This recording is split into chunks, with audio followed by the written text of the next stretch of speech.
two different lower thirds. So here is the first one. And so what they want to do is they want to have the whole kind of pandemic perspectives placed in, as well as the we can all make a difference.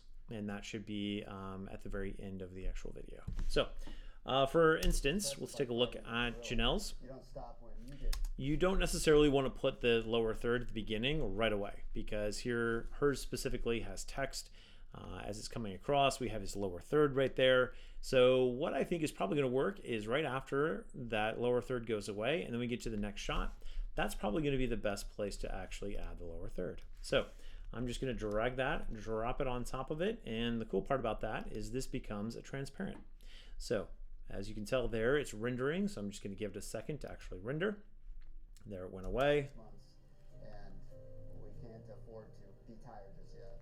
All right, so I'm covering her lower third there, so I'm just going to come in here and then just raise it right above it. And then if I want to, I can pull it all the way over to the left. So again, it complements that and doesn't distract. One of the biggest challenges through all this, I think, has been kind of the lack of coordination of a lot of that, whether county or state or national. All right, so then we want to also find the lower, the we can all make a difference at the very end. So typically, this is going to happen right at the end, right to black. So I'm just going to add, obviously there's some music on this, so it's going to kind of mess it up a little bit, but we're going to play it back.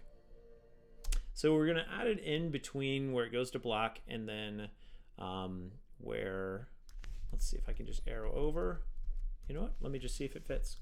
So this one, as all titles, you just want to read through it twice. That's how you want to make sure that you know how long it actually is. I'm going to zoom in real quick and see.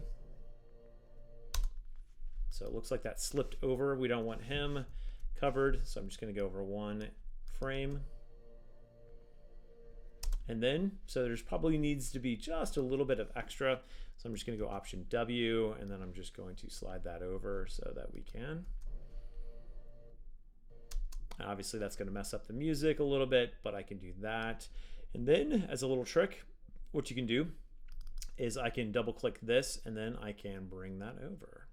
Just a nice little thing in Final Cut. You want to make sure obviously that it's aligned exactly right so the music doesn't jump.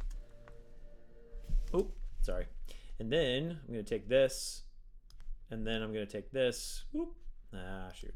It's linked up. So I'm going to right click, detach audio. And then I'm going to keep the audio exactly where it is, and then I'm going to be able to cut off the very end so I still have the music.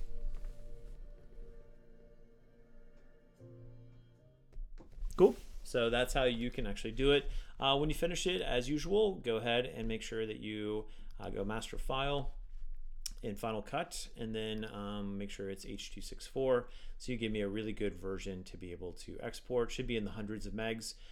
And then you want to add that once you share that. You want to probably throw it on your desktop, but you want to then add that back into